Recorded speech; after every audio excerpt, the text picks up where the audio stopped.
Hello everyone, and thank you very much for supporting me here on Patreon. We should be live now. This has been an extremely good week for my channel compared to the previous three, which were pretty dire. The thing is that when you're trying to make a go of a channel on YouTube, well, if you've watched, my efforts in that regard, you'll know that if you're looking for advice on how to grow your YouTube channel, you'll be told all kinds of things, like how to do your tags, to write as much in your description box as possible, to make a good thumbnail, to make an appealing title, all kinds of things. And those things can certainly contribute, but what I've come to see very clearly is that all of that is completely irrelevant unless you're talking about something that people are interested in hearing about.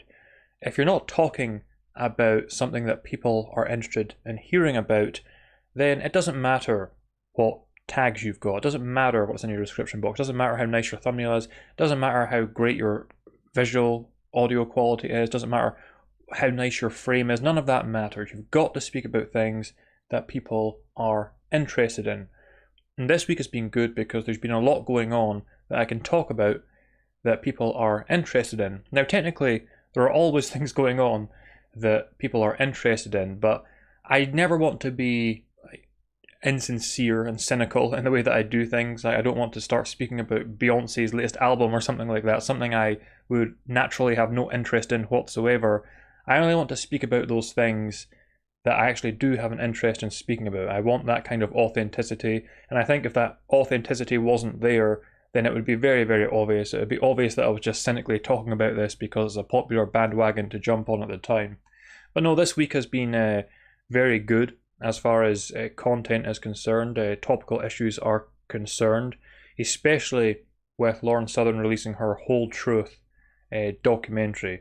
That is the most popular upload I've had on my channel, or popular live stream I've had on my channel since I did that one talking about someone whose name is completely escaping me at the moment. I can't believe I'm forgetting his name. I've never forgotten his name previously, but I'm forgetting it now. Jesse Lee Peterson. Jesse Lee Peterson. Yes, that was a very popular live stream as well.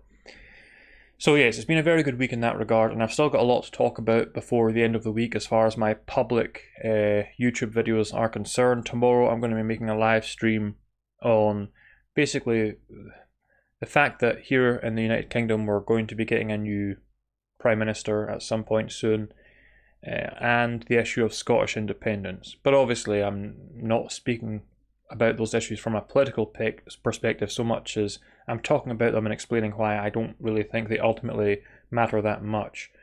Now, on Friday, I was going to talk about something completely different, but about half an hour ago, I saw that Jordan Peterson had uploaded a new video, and this was a message to Muslims. I think it was titled that as well. Jordan Peterson's message to Muslims.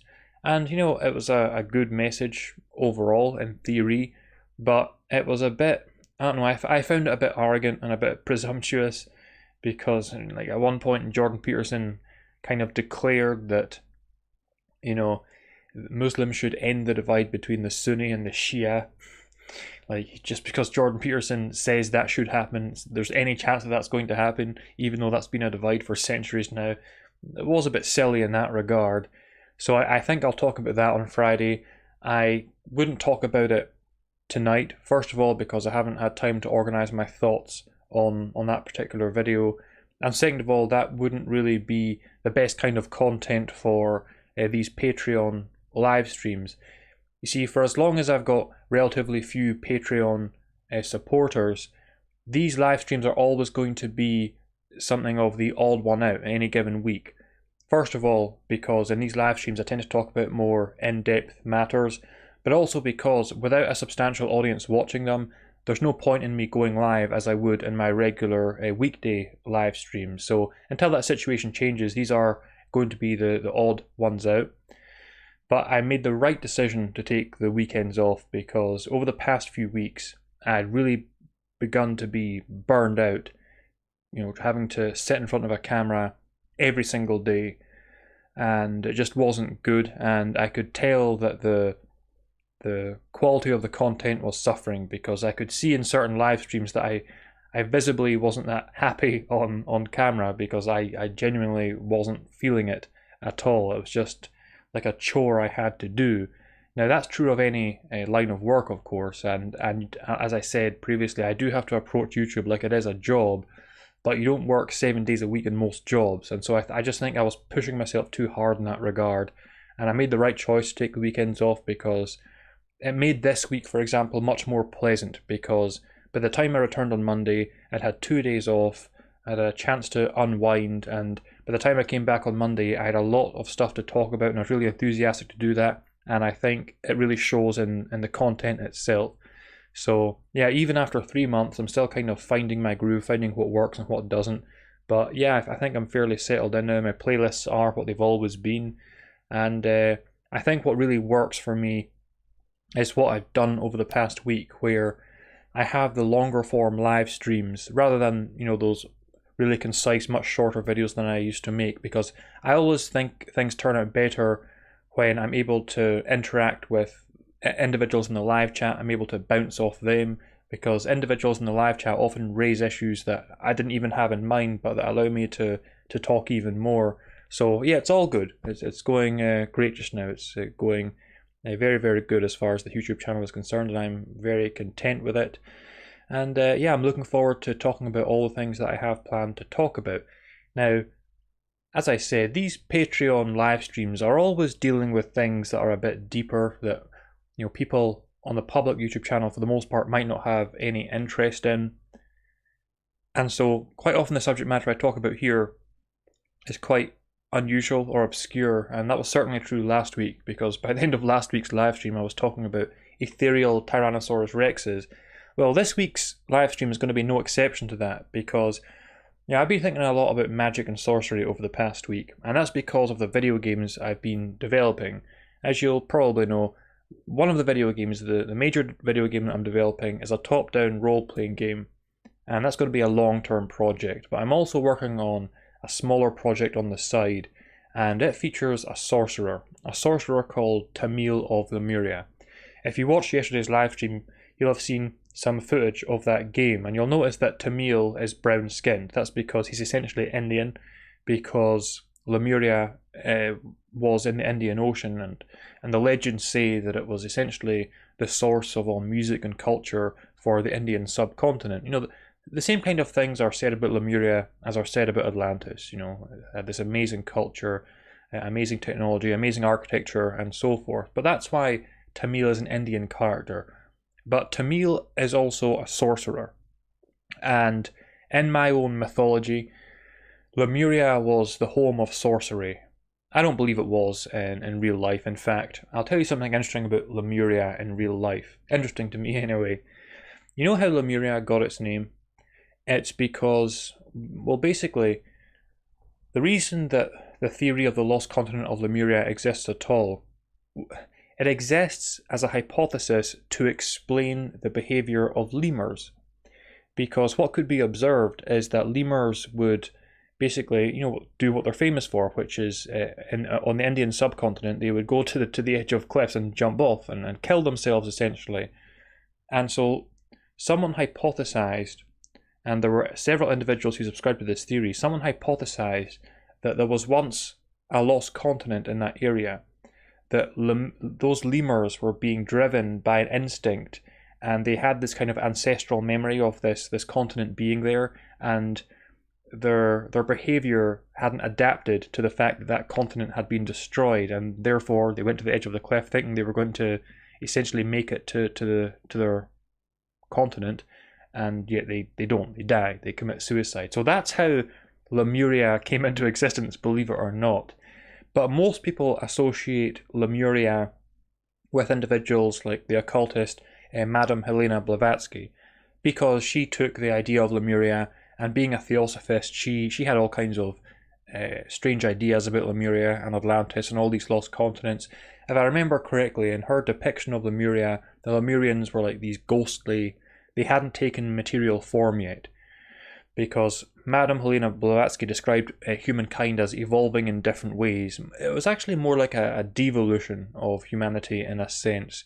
But the point is that if I'm just going from memory here, but if I recall correctly, Blavatsky presented the Lemurians as being souls that hadn't taken mortal form at all. So they were like what I would call ethereal entities on this continent. So when people think of Lemuria, they think of individuals like Blavatsky and all her theories on it, but really it originated in what you might call now a pseudo-scientific hypothesis. And of course, it really doesn't stand up to scrutiny in the modern day.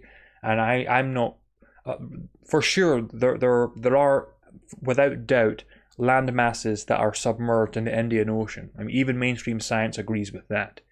But whether there was this gigantic continent that was so significant to the later culture of the Indian subcontinent, that's a different matter, and there's just no hard evidence for that. Like, again, like Fox Mulder, I want to believe, but I want to be true to the facts as well.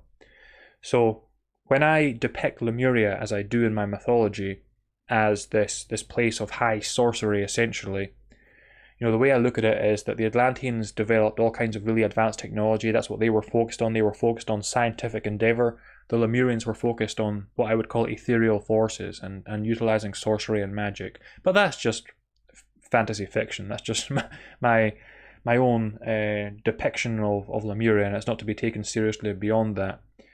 But because Tamil of Lemuria is a sorcerer, that's why I've had magic on my mind for pretty much all of this week. And I got to thinking just a couple of days ago about supernatural powers within the context of spirituality. And what I realized is that I haven't thought about it for such a long time.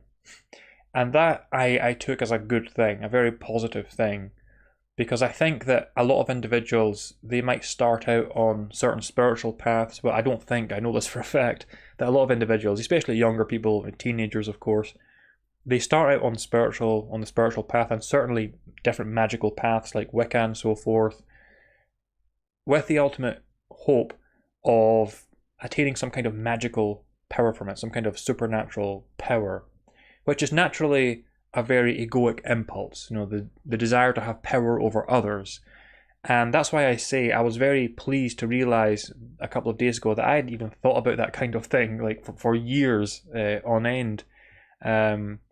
Because it was a good thing, because it showed that I, at least in that regard, I didn't have the wrong motivations. I hadn't somehow been corrupted, and what I was secretly wanting was some kind of power over others through ethereal or spiritual means or what have you. But I have very definite ideas about that anyway, and how someone who had that desire, that kind of egoic desire, just wouldn't, by definition, wouldn't be able to access that kind of power. And I alluded to it in my book, but it's one of the few things that I merely alluded to in the book and I didn't expand upon at all. In my first version of the book, the one that was centered around Gnosticism, I did expand upon it a lot, but in the one that was actually released, I only alluded to it. So it's always nice when I can expand upon something that even my book didn't cover. So I have talked about sorcerers before, like unironically, and in a very real sense. I've talked about sorcerers as if they exist in the world, because I do believe they exist. But when I use sorcerers in a real life context, I don't mean what I mean when I'm like creating video games or when I'm writing my fantasy fiction stories. Because in my fantasy fiction stories, by sorcerer, I mean someone that can basically use magical powers in the traditional sense. But when I use it in a real life context, I'm not referring to that. What I'm referring to when I describe a sorcerer is someone who is adept at psychological manipulation. I describe those individuals as sorcerers. It's very annoying that a lot of these discussions have to come down to semantics so often, like how one person defines this, how one person defines that, but that's just the nature of human language, unfortunately. But that's what I mean when I describe a sorcerer. A sorcerer to me is someone that has the insight of the mystic as far as psychology is concerned. But unlike the mystic, they are not on any kind of spiritual path, and therefore their conduct is not restrained in any way. And so there are all kinds of psychological manipulators out there essentially running wild, because they're not even attempting to be true to God and to behave in a proper way. And that's obviously a big problem. And I am being kind of cheeky about it, as I often do. I do talk about this fact in the book as well, how I sometimes deliberately say things, and I know exactly how most individuals are going to take what I'm saying, but I don't care about their misunderstanding, because I know for sure that if I unironically talk about there being sorcerers in the world, if I don't explain that any further, then people are just going to think that I'm talking about some kind of Harry Potter reality. And I don't care if they think that, but they're mistaken in that thought process. So, what is a sorcerer according to most definitions? The interesting thing about sorcerers and sorcery is that really, if you look at the etymology of the word, it's just another generic term for like warlock, witch, wizard. There's so many different terms like warlock, witch, and wizard that really are just terms, different terms for the same thing. Sometimes those terms originated in a different country, but historically speaking, and if you look again at the etymology of these words, there's no real distinction between like a witch and a sorcerer and a wizard, a warlock and what have you. These are just different terms to essentially describe the same thing, which is an individual that is supposed to have magical powers. But quite often in fantasy fiction, because especially in like role-playing games, because the authors or the creators of those role-playing games want to give the player some variety in terms of the kind of character they can possibly play, sometimes these definitions do mean different things. Like a warlock will be very distinct from a witch, even though quite often in real life a warlock is basically just a male version of a witch. But often in fantasy context, these things have very precise definitions. And when it comes to sorcerers, a really interesting thing is that a lot of individuals depict, they basically use that word quite literally, because they basically have it that because the term is sorcerer, it's implying that this magic user is deriving their power from a source, hence sorcerer. So if you have your generic wizard, for example, maybe he can extend his arm and fireballs will just fly out of his hand. And that would be that wizard creating those fireballs ex nihilo, out of nothing. But a sorcerer in a lot of fantasy fiction, they depend upon there being a source for their magic. So if they wanted to perform some kind of magic that involved water, they would have to have like a pool of water nearby, and they could then draw upon that pool of water and then use that water somehow in their magical powers to attack their foes or what have you. Now, I'm not a huge fan of Lord of the Rings, either the books or the movies, but I remember that bit where that elven, I don't know, she's a princess. I don't know much about the mythology of Lord of the Rings. I can't remember her name. Arwen, I think it is. She's the main elf female anyway, but she's being chased by the ring wraiths, and at one point she crosses a river, and then she uses some magic and she turns that fast flowing river into these like horses that essentially wash away the ring wraiths. That would be a prime example of sorcery in that sense, in the sense that you've got a magic user and they need that source they need that natural source, that elemental source to draw upon. Now, I don't know if that's the way her magic at least, is consistently portrayed in Tolkien's works. It doesn't really matter. I'm just saying that particular scene is a prime example of sorcery. So, as for how these things manifest in real life, what we can say about magic in real life, well, as I said in the description box of this video, sorcery and supernatural powers more broadly, they have always played a part in human folklore, whether it's secular folklore or religious folklore. It goes without saying that throughout the biblical texts, there are so many mentions of sorcerers and magicians doing all kinds of things. The first thing I think of is when Moses is facing off against the sorcerers of Pharaoh. And it's not as if these sorcerers of Pharaoh are presented as being like without power at all. On the contrary, because Moses, for example, turns his staff into a snake, and those sorcerers also prove they can do the same thing. So it's not like Moses was the only one in that scenario that had any power because he was connected to God. No, these sorcerers could do a few tricks of their own. And this is one of the reasons that I use the word sorcerer to refer to those that do have what might be regarded as supernatural power in some regards. I talk about manipulating the intellect specifically, but perhaps also there are those that can, to some degree, manipulate the ethereal forces in some minor way. And certainly, if you take those kind of biblical accounts literally, and I don't necessarily do that when it comes to the Old Testament, but if you do take those accounts literally, then you would have to say, then yeah, there are certainly souls out there who are certainly not on the spiritual path in the sense that we would understand it, but they nonetheless have access to this tremendous power, which is quite a frightening thought, because what it means is that that kind of power is not restricted to those that are in alignment with God. And yet ultimately, and this is the reason I'm making this live stream, I have always argued, and I will continue to argue, that in fact really great power that would be described as supernatural, miraculous power, magical power, it is ultimately restricted to those that follow God, those that sincerely strive to follow God, for the simple reason that all things originate with God. The reason that some individuals may seem, and I'll say I've never witnessed any individual in real life using. I've certainly witnessed individuals manipulating psychologies in real life, but I've never seen anyone, fire magic out of their hands, utilizing ethereal forces in that kind of way. But what I would say is that in the same way that all souls, no matter what their spiritual status is, in the same way that all souls are manifest in human form, so too all souls they have an intellect and they have an ethereal form, no matter what their spiritual status may be.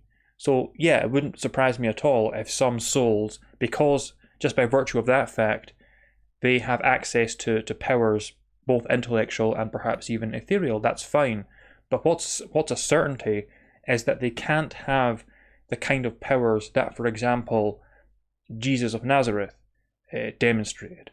The kind of powers to calm the oceans, that kind of dramatic power, raising the dead and things like that. Because as Jesus himself constantly affirmed throughout both the Synoptic and the Gospel of John, that power came directly from God. And therefore, if someone is dead in the spiritual sense, if someone doesn't have that living relationship with God, then there is simply no way on earth that they can have that kind of power. Now, it's possible, to go back to the example of Yeshua, it's possible that maybe the Pharisees, maybe there was a couple of Pharisees somewhere that could have done the kind of tricks that the magicians of Pharaoh did in the Old Testament. Maybe that's possible. The Gospels don't mention such an account, but I grant that that's perfectly possible for the reason I explained earlier. But there's no way that one of the Pharisees could have come along and raised the dead in the way that Yeshua did, because again, that power came straight from God. Of course, one of the more famous examples from the New Testament of this is Simon the Sorcerer from the book of Acts, because Simon the Sorcerer is also Simon Magus, as he's sometimes known in more obscure circles. He is also presented as someone who genuinely has supernatural powers, even though he, at least initially, is opposed to the apostles that Jesus has sent out, or if not opposed to them, is certainly not on their side, because Peter has to rebuke him in some way. And Simon Magus, Simon the Sorcerer, and Magus is just a term that means magician, by the way. So again, because of what I talked about earlier in terms of the etymology, to say Simon Magus is the same thing as saying Simon the Sorcerer. It's just the latter is a more literal English version of that title. But he's a very popular figure in the more obscure theological and occult circles, because he features in certain non-canonical works. It seems strange if you're only familiar with the biblical text that he should be such a prominent figure, but that's because he does feature in works outside of the canonical text, if I recall correctly. But he's another example of someone that is demonstrated as having this kind of power, even though he's clearly not presented as someone who is seeking to do the will of God in the way that the apostles did and in the way that Jesus did. But because the kind of powers that Jesus utilized came straight from God, that means they are restricted to individuals who have that relationship with God. And it wasn't just Jesus, of course, that demonstrated those dramatic powers. Of course, throughout the book of Acts again, you've got the apostles. They are also performing their miracles. They're running around, healing the sick, raising the dead like it's nothing. And that was due to the fact specifically that the Holy Spirit was poured out on the day of Pentecost. Spirit being, of course, the essence of God. So again, we have a direct connection between those kind of miraculous powers and those kind of supernatural abilities and God.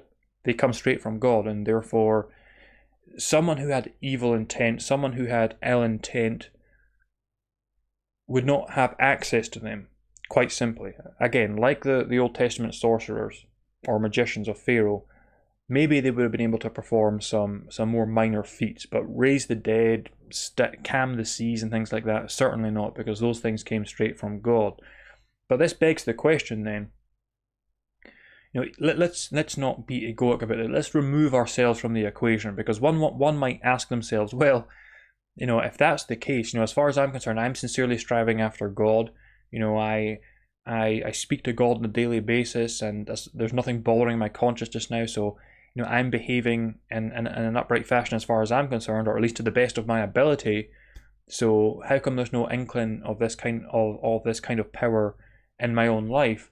Well, if we remove ourselves from that equation, because I think we can be more objective when we're not thinking about these things in the context of our own lives, there's been many great mystics and saints, even over the past century, that are widely revered, including by me, that also didn't have those powers. Like Ramana Maharshi, for example.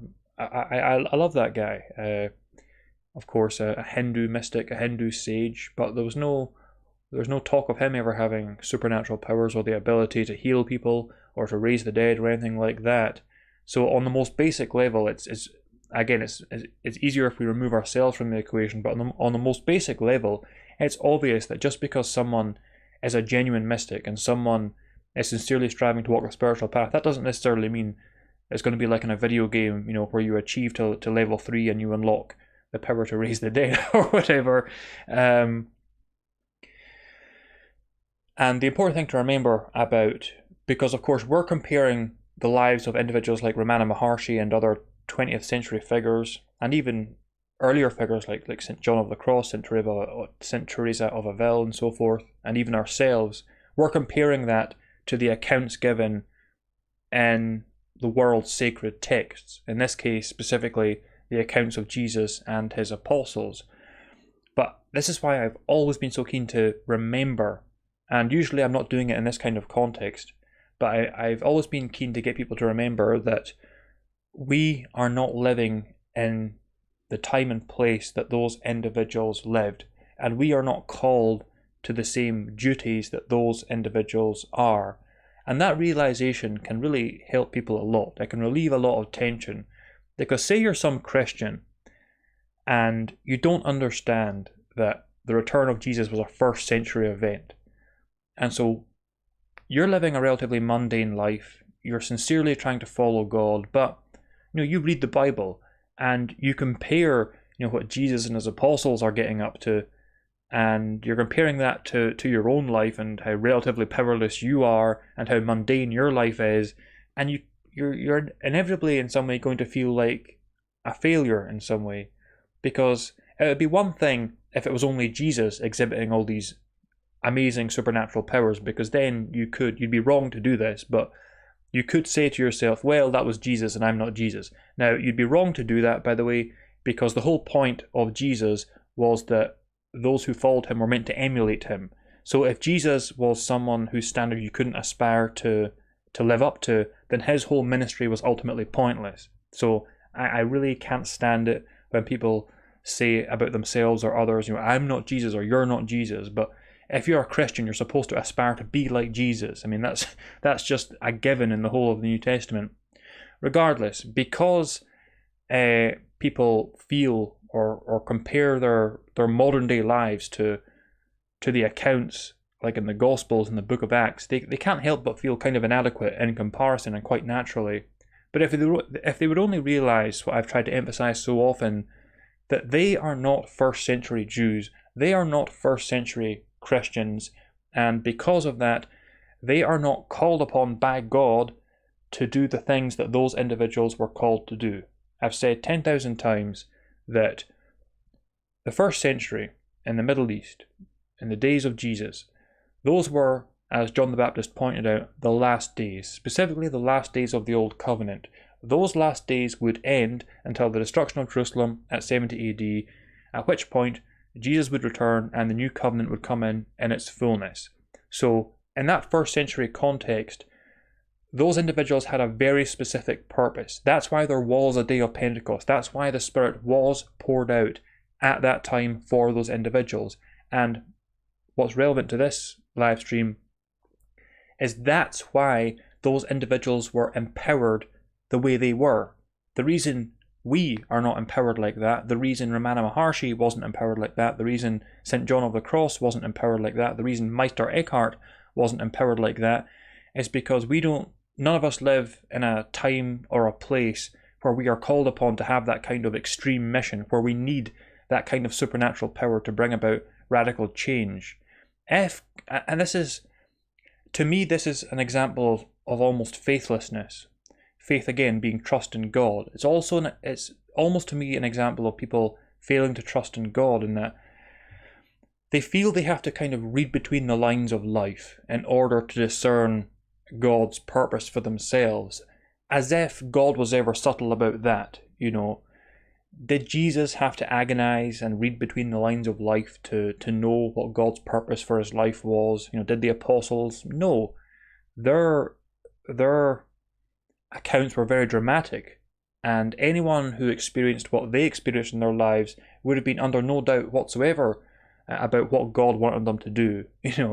If the Holy Spirit descends upon you in some dramatic way, as it did upon Jesus in the Jordan, you're under no illusions. And if a voice from heaven says, "This is my beloved Son with whom I am well pleased," there's no doubt about that. You're not going to be left with any doubt.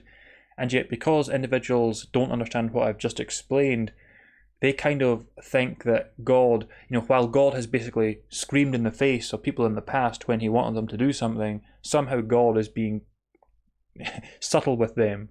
Somehow God does want them to fulfill some kind of mission, but you got to kind of read between the lines and kind of figure it out. Like God has worked that way. God never works that way. If God had some kind of dramatic purpose for you, some kind of dramatic thing for you to do in your life, then you would know all about it. There would be no doubt about it at all. And if God wanted you to have amazing supernatural powers of the kind that Jesus and his apostles had, then you would have those powers, and you would barely be involved in the process. You would just have these powers because God wanted you to have them, and what God wants, God gets, ultimately. And it's as simple as that.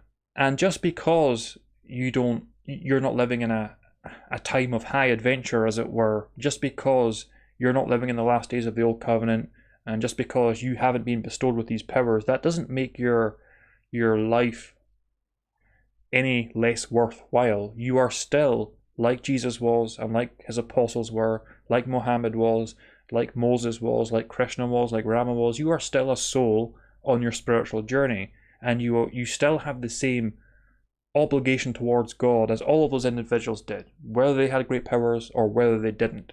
So the fact that you don't have dramatic powers doesn't make your journey and your current experience any less worthwhile. I think it's just an erroneous way to look at things, where if you don't have dramatic powers, then you are somehow lesser compared to those that did have those kind of powers.